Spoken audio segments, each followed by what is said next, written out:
Sejarah singkat, munculnya Undang-Undang Bantuan Hukum di Indonesia.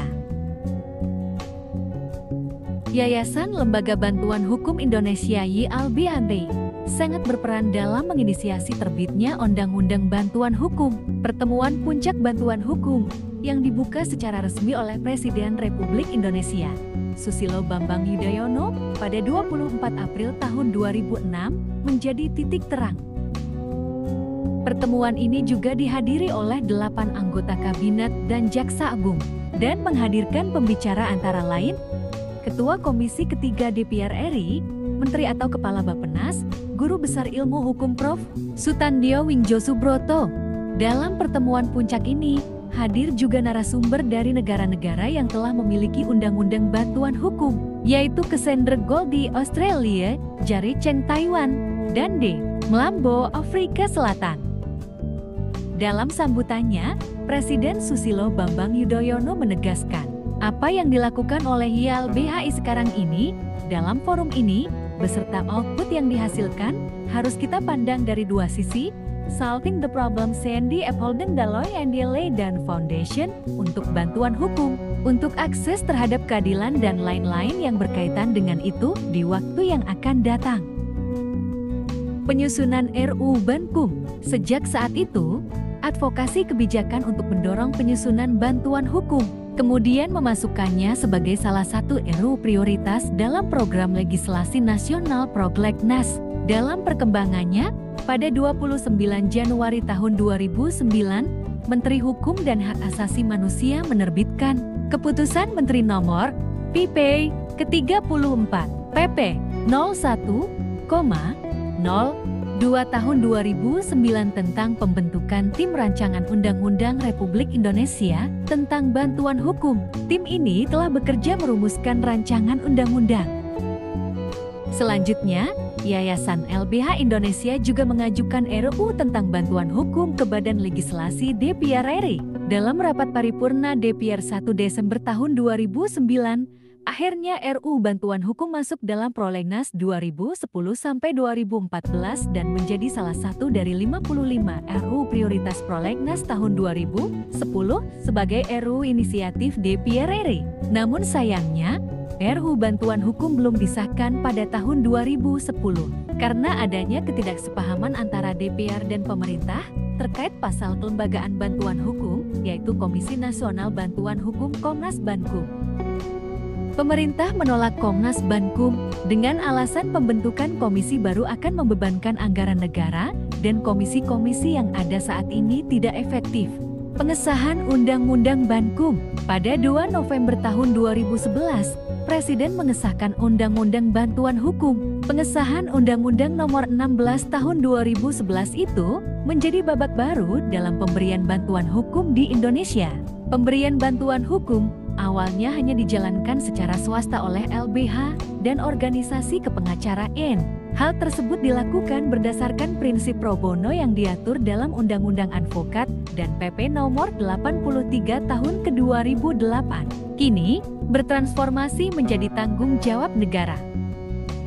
Di banyak negara, bantuan hukum ini tidak hanya diberikan melalui metode pro bono, namun melalui metode judicial system, public defender, University Legal Clinic atau Law Clinic, dan paralegal. Selain sebagai babak baru, pengaturan keberadaan paralegal dalam pasal 9 huruf A dan pasal 10 huruf C Undang-Undang Bantuan Hukum merupakan suatu capaian yang sangat fenomenal tidak saja di Indonesia, tetapi juga di dunia. Indonesia satu-satunya negara yang mengatur secara eksplisit keberadaan paralegal dalam suatu produk hukum setingkat undang-undang. Panitia Verifikasi dan Akreditasi pada 15 Januari tahun 2013 berdasarkan Keputusan Menteri Hukum dan HAM Nomor IM.H. 01HN 03,03 tahun ke-2013 telah dilantik 7 orang dari berbagai unsur sebagai Panitia 2 untuk menyusun rencana kegiatan verifikasi dan akreditasi lembaga atau organisasi pemberi bantuan hukum, menyeleksi, mengevaluasi, dan menentukan kelayakan sebagai pemberi bantuan hukum. Selain itu, membuat laporan kegiatan pelaksanaan tugas kepada Menteri Hukum dan HAM. Panitia 7 ini melakukan tugas verifikasi dan akreditasi bagi Organisasi Bantuan Hukum OBH, sesuai dengan Peraturan Menteri Hukum dan HAM Nomor 4 Tahun 2013 tentang verifikasi dan akreditasi organisasi bantuan hukum. Hal itu dilakukan untuk memilih organisasi yang ingin mendapatkan subsidi bantuan hukum berdasarkan skema Undang-Undang Bantuan Hukum. Panitia verifikasi dan akreditasi ini menjalankan tugas dan mandatnya selama 4 bulan sejak surat keputusan tersebut disahkan. Pada 1 Juni tahun 2013, Menteri Hukum dan HAM Amir Syamsuddin bersama dengan panitia tim verifikasi dan akreditasi mengumumkan sebanyak 310 OBH yang lulus verifikasi dan akreditasi. Seminggu setelah pengumuman, OBH sudah mengajukan proposal kepada BPN sebagai penyelenggara teknis.